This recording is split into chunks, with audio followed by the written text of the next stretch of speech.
So if you've been listening to us for a while, you have seen us stand on our head in all kinds of different ways, presenting to you process after process to help you first be aware that you are a vibrational being, and next to help you improve your vibrational stance. Today, we're going to talk to you from inside the vortex, pulling out all the stops, calling you toward who you really are, by helping you to understand that this law of attraction, who really is your friend, has amassed all kinds of wonderful things for you. And in any moment of time, if you don't feel good, it's not because you're not worthy, and it's not because you haven't asked, and it's not because what you've asked for has not been answered. It's because you've been practicing a vibration that is a deviation from what you are asking for. We've noticed, as we've given you processes, that sometimes our processes and others help you to focus yourself more into alignment. But many of you offer so much effort, mostly, and in some cases only, when things aren't going well. In other words, you wait until you're sick before you start intending to be well. You wait until something isn't going well before you focus upon it at all. In other words, it's almost like you've become so problem-oriented that you're sort of stuck in the vibration of the problem much more than you intended when you decided to come forth. Oh, you knew there would be variety. You knew there would be contrast. You knew that the contrast would help you to sharpen your focus. You knew, even if you were a one-celled organism, that this contrast that surrounded you would help you to define new desires, and that the evolution of your species would be about that. You knew all of that. So you came fully understanding contrast and embracing it, because you knew then, the larger part of you still knows, that when a problem comes into focus, the solution does too. We just want to help you get more solution-oriented faster by being more sensitive to your emotions early on, so that you catch those off thoughts, those off memories, those off beliefs, those off vibrations before they get such a foothold that then they really have your attention. It's so much easier to catch them in the early subtle stages than to wait until it is more full-blown in your experience. So toward that end, we're going to make a very striking analogy for you. We really want you to hear this above all things you've ever heard. Did you read Ask and It Is Given? Did you read 22 Processes? This trumps all of them. And here's why. Vibration is everything. So let's say that you are experiencing shortage of dollars, shortage of financial prosperity, or anything really. We're talking about dollars because we have the money and the law of attraction cards here. So you've worried, you've fussed, money is slow and seeming to get slower, and now you're beyond worried, you're fearful. And now you're determined that you're going to do something about it. And you've heard that Abraham, that's us, has written brilliant affirmation cards. It's true. It's true. This is the best combination of words to attract money that has ever been put together in human experience. We are very proud of these cards. So you're standing outside your vortex, worried and determined to do something about it. So you pick up these brilliant cards and you look for empowerment within them. So you look through them and look through them. My life is as good as I allow it to be. I am always receiving the essence of what I am giving. You got to be kidding.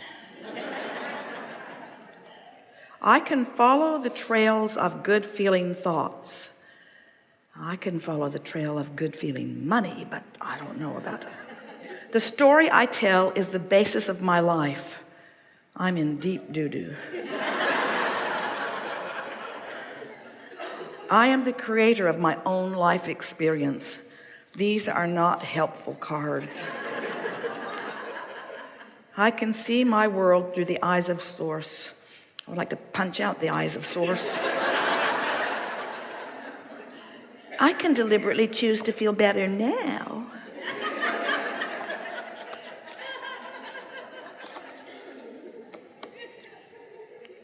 There's not one good card here. There's not one good card here. Because these cards are a vibrational match to prosperity. These cards are a vibrational match to abundance. These cards are a vibrational match to what you've put into your vortex, what's in your vortex, to the vibrational beingness that you've already created. But when you are not vibrationally there, these cards irritate you, like your friends who seem to be the law of attraction police. You know, you create your own reality.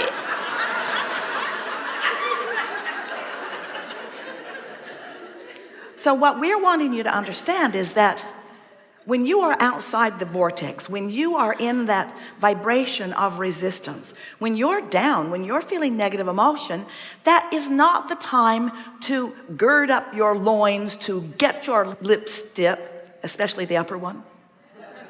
It's not the time for you to dig in and effort, because every effort that you offer backfires. It's like it just brings more of where you are. You know it. Have you ever had a disagreement with someone? You're sure you're right, they're sure they're right, you're complete opposites. And the more you convey, the sure they are you're wrong. It's a stalemate. You just don't get anywhere because you're digging in hard. That's what happens when you work hard to affirm from outside the vortex. So what's the logical answer? The logical answer is get in the vortex and then affirm. Now that's logical. It's logical.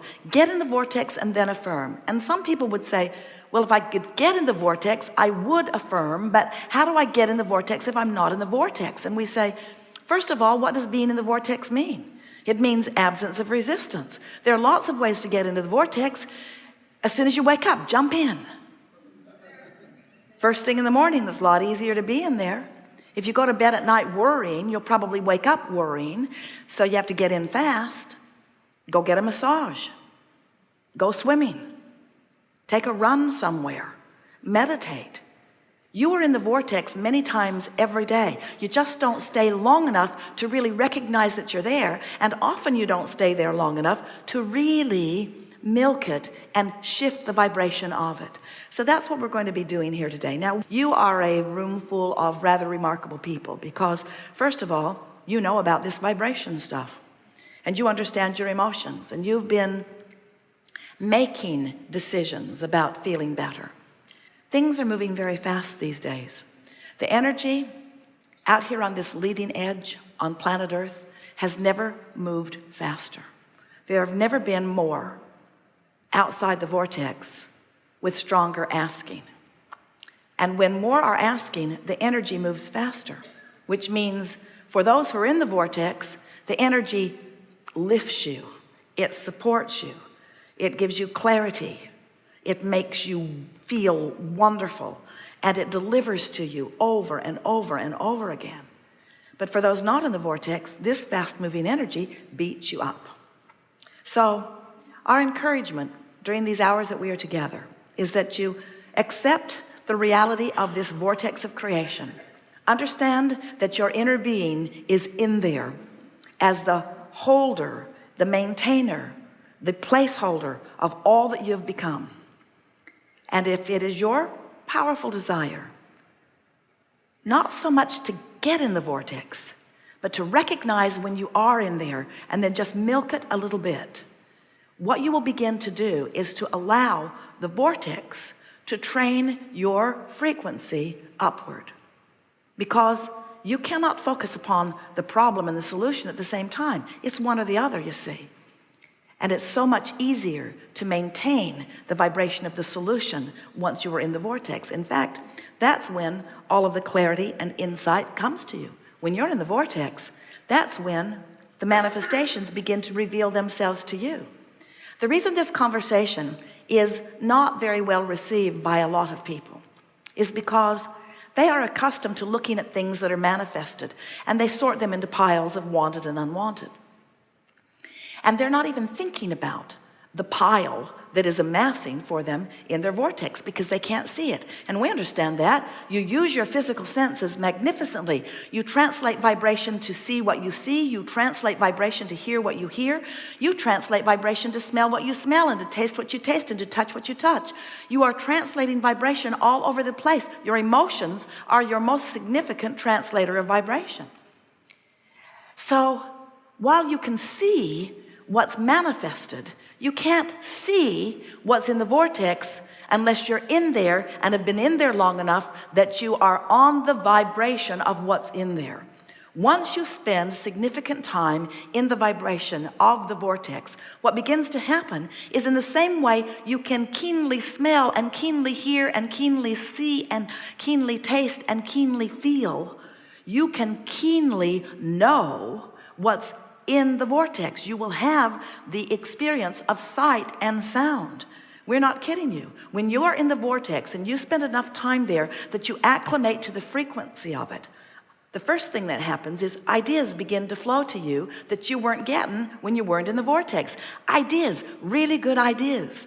Impulses to do things, impulses to go there and stop there, impulses to slow down and speed up, impulses that cause you to rendezvous with other cooperative components that you have been looking for, cooperative components that you've been asking for and asking for and asking for, that the source energy has delivered and delivered and delivered and delivered, but just outside the vortex you can't see them, you can't find them, you can't know them, but inside the vortex, aha, there you are.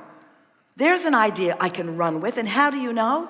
Because it's an idea that is so compelling, wild horses would not keep you from it. Every one of you knows what we're talking about. You remember falling in love. You remember being at the right place at the right time. So now we're telling you in ways that you cannot miss. You're hearing it with your ears. You're seeing it with your eyes. You're knowing it with your belly. You know what we speak is true.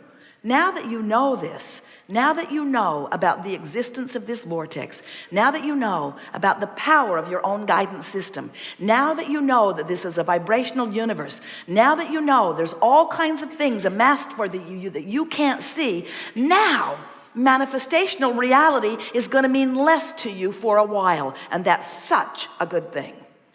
Because when manifestational reality means less to you, vibrational reality will be more to you. Emotional reality will be more to you. Being tuned in, tapped in, turned on to the energy of your source will mean more to you. And you'll catch yourself going off course at those early subtle stages. You'll find yourself in the middle of a sentence wanting to draw it back in and wanting to de-emphasize it rather than emphasize it. You will begin to be the deliberate creator of your own reality from this step forward. It is our promise to you. We are eager to talk with you. Get a little wound up here because you have to understand, we've seen what's in your vortex. We know what you've lined up, and our eagerness is about you discovering the fulfillment of it. But friends, not because we're excited about the manifestation. We are sort of. But because we are thrilled with knowing what it feels like to you to sync up, to sync up, to sync up with who you are. You came for the passion of life, not for the trucks. You came for the passion of life.